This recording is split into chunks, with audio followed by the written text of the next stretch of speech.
ہم حاجی عبدالوہاب صاحب رحمۃ اللہ علیہ کے پاس گئے، کسی ملک میں ہمارا سفر تھا،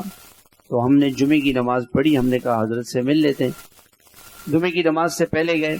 کہ حضرت غسل کر رہے ہیں، اب ہدایات سے واپس آئے، صبح بیان ہوا، بیان کے بعد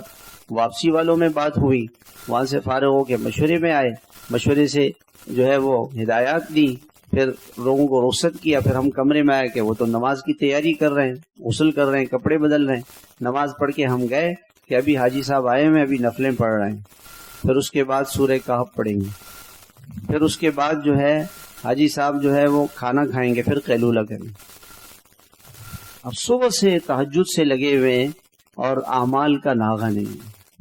تو یہ پابندی یہ کس چیز کی نشانی ہوتی ہے؟ یہ حیات طیبہ،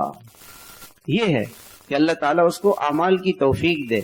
اس لیے میرے بھائیوں، اللہ تعالیٰ سے مانگیں کہ اللہ ہمیں اعمال کا ناغہ نہ ہو، عمل کا ناغہ نہ ہو۔